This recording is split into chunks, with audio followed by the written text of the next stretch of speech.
Mga kaibigan, update lang po. Ito po yung hagdan papunta pong Carriedo Station. At sa nakita niyo mga kaibigan, dati punong-puno ito na ito pare. Ng mga, di ka makadaan dito pare. Pare, sabi mo nga kanina, every 30 minutes, every 1 hour, pag binalikan mo, same lang din yung nangyayari. So ano yung plans ng hawkers dito? Kami, intensive talaga ang kaparaanan para mapanatili natin yung kaayusan at maayos natin yung mga vendors na nandito sa Carriedo. Actually, itong Carriedo talaga nandito sa puso. Nasa guhit ka o wala sa guhit ka, nagbabawal talaga pagkikita. Kaya maya-maya tayo, abante, dulot tayo. Kahit linggo, kung makikita mo, dito tayo. Linggo ngayon? Dito tayo. Kasi pag pinabayaan natin yung mga yan, aabusuhin nila, pupunta yan sila sa kita. Wala gagawin yung mga yan. Kasi magkakaroon ng congestion, magkakaroon ng traffic, hindi sila magtitulog sa gitna. Wala na silang isipin mo sa sarili. So ano nangyayari? Pabalik-balik lang? Pabalik-balik lang. So, mga nilan-nilan dyan, may mga pwesto na, pinagbigyan na sila, pinagkalooban na sila ng pamahalaan na magkaroon ng pwesto. Malagpas pa rin.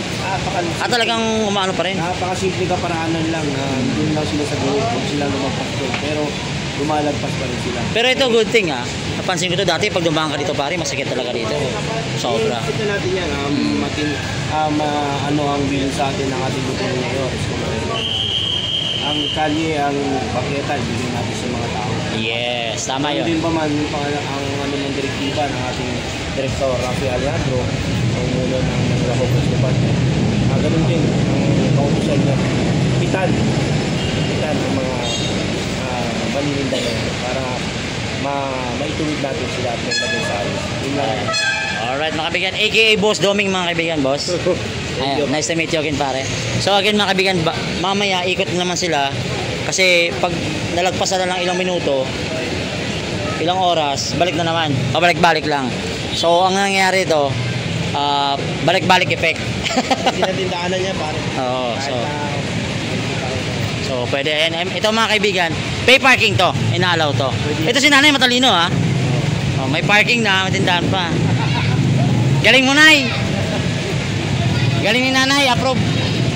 May parking na, nagtinda pa. Very good. So sa natin mga kaibigan, ang hawkers mga kaibigan.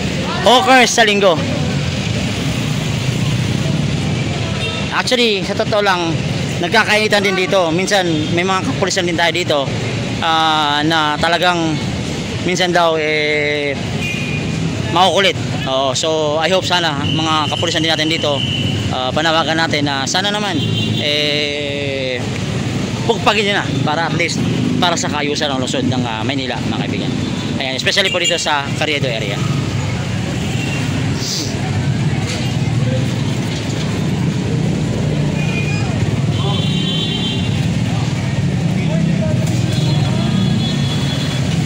Ito nga mga kaibigan, ito yung sasabi ko kanina. Segundos minutos lang ito na nangyayari dito. So ito yung sasabi mo Boss Doming na pagbabalik-balik ka talaga.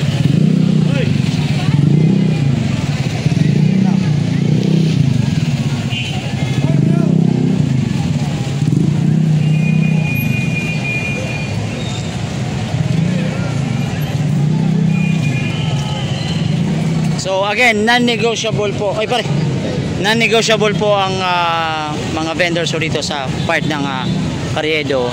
Kaya ayan, pinapalis po sila. Ayan, so sinasabihan na sila na bawal mga kaibigan.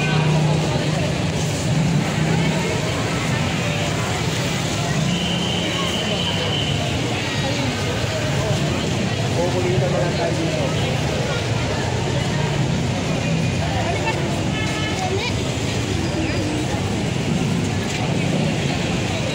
Grabe no, linggo-linggo. Madaming tao Oo. Sobrang daming tao talaga pagkalinggo kasi sisima sila dito sa kanila. Tsaka hindi mo control yung vendors pang hanap buhay din kasi. Pero yun nga, binibigyan din naman sila ng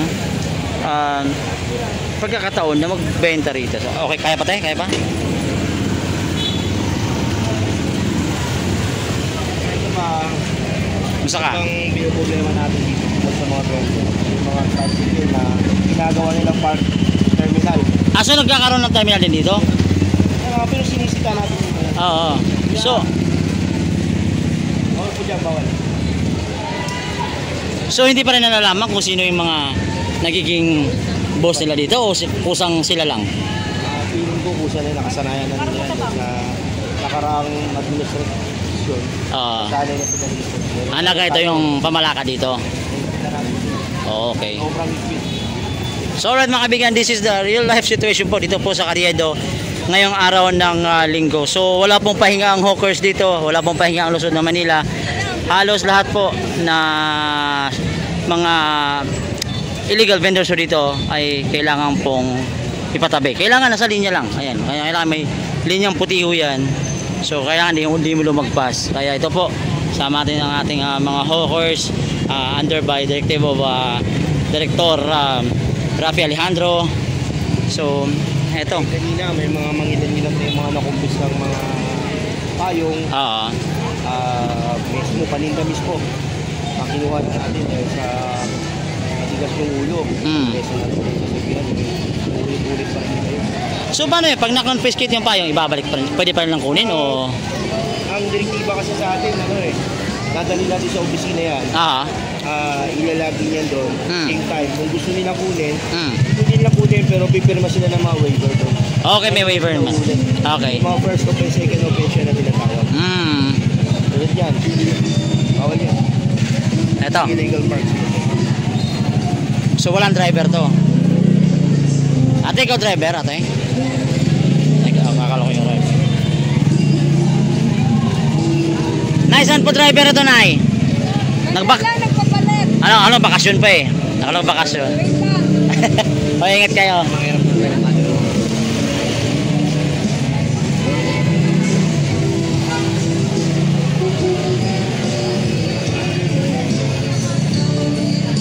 Ito yung sikat na biryani naalala ko.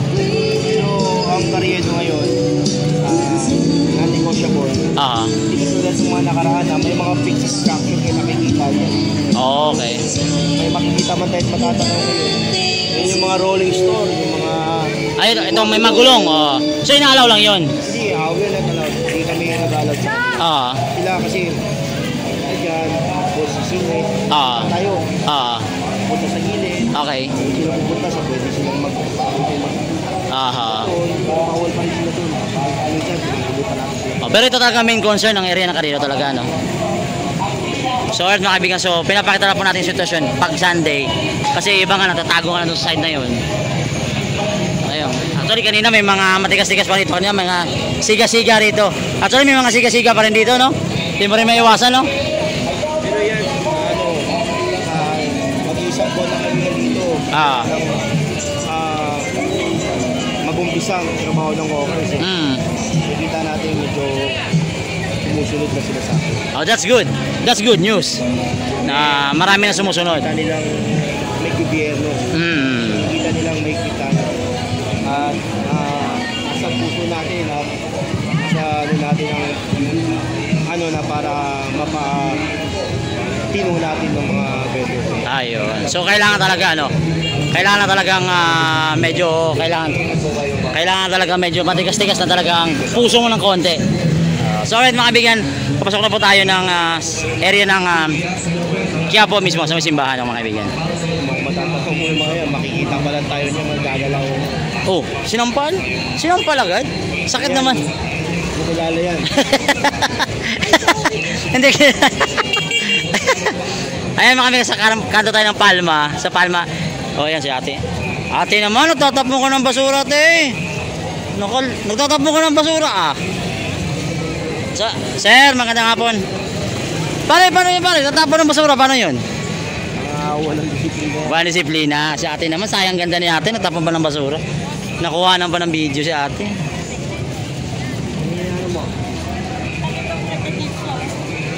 Ito yung area kung saan mas busy. Mas maraming tao kasi ito po yung simbahan mismo. Ito naman yung mga magkakandila na doon na sila sa harap ng simbahan. Aha. Eh, Ayun sa may highway. di, doon mismo sa harapan ng simbahan. Ah, okay. Eh, sa kabutiang loob, ang ating director, Rafael yan, Ah. binigyan sila ng space. Pero dito na sila, bawal sila lumagpas para kahit pa paano makapagtinda sila ng araw ng Biyernes tsaka Linggo. So, yung sa may main, anong plano doon? Sa may main highway, anong plano doon? Saan? Yung sa may kalsada mismo. Kalsada, ganun din, non-negotiable din. Ah, so malinis na doon, di ba? Wala dito na So kasama sila dito. Oh, pero ito muna yung pinakaunang ginawang direktiba ng ating director Ah, para masiayos lang sila. Okay. Hindi sila doon sa harap ng okay. kasi nagre-reklamo. Hindi lang sa nagre-reklamo, kung makikita mo, matatanong mo sa kayo. Wala ka na makikita mga payong, alam mo, mga Dati ho, marami kasi payong. street na, katawagin. Matatanong mo sila dyan. Ngayon, makikita mo yung mga maninimba na makikita mo dyan. Yung mga deboto na yan. So alright mga kaibigan, so ito ina-allow daw to. Ay Nay, okay lang kayo Nay? Okay dito? Maayos? Walang away-away? Paparapol daw eh. Away-away. Si nanay taray sa akin no? Hindi. Tama yun Nay no? Tama yun. At least na hindi na kayo nakakaano doon sa harap. Medyo maraming tao kasi doon palagi eh. No? Ikaw mami, kamusta ka mami? Anong medyo okay rin? Mabalik kami sa pwesto namin. Oo, sabi daw kasi na-negotiable daw doon. Na-negotiable daw. Boss Oming! May tanong si nanay. Kuya, ito yung non-negotiable. Ito, tama. Di ba? So sabi daw pwede na ibalik doon. Pwede pa daw. Dahil mo na raw kami. Kasi initiative order to ng ating director Rafael Alejandro para hindi sila nandun sa harap. Kasi pag nandun sila sa harap, yung mga manimimba at deboto na nasa ngayon. Oh, yun nga sinasabi mo kanina. May mga ilaw sila, may mga Kandila. Oo. Isa napapasok mo. Oo. Hindi ka tulad na dito sila. Pag simpleng araw. May mga ano din pala. Friday, Sunday. May time din pala. Marami kasi tao. May mga coding sila. May mga coding. Parang kotse din pala. Nanay, ingat ka ha. Happy Sunday. Galing mo. Parang ganda ng ngiti nyo ah. Parang ayos na ayos ka dyan ah. Laban lang. So alright mga kaibigan, meron din parang coding sila dito. May mga time na pala na ina-allow din sila doon pag walang masyadong tao. Pag Sunday kasi talagang masikip yung side na yan dyan sa may harap ng simbahan. Kaya dito po sila nilalagay. So pag non-busy days, ayan, so pwede naman. So dito tayo.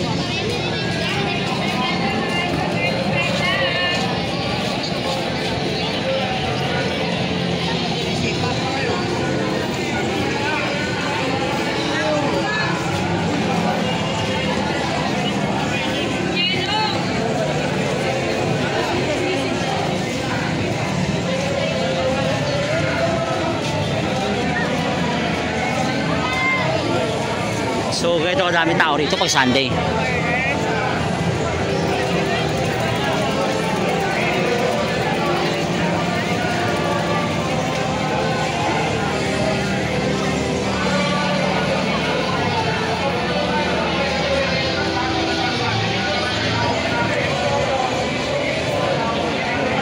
Yung mga paring na yan sa kabila, alaw lang yan? Ayan, ano yan? Nalino. Oo. Yung linya, bending na doon sila pwede mag-in. Pwede. Okay. Yan. At least hindi na magulo, no? Hindi na magulo. So yun mga kaibigan, ito po yung update natin dito po sa lungsod ng Manila. This is Channel Reds. Maraming salamat po. Ingat po.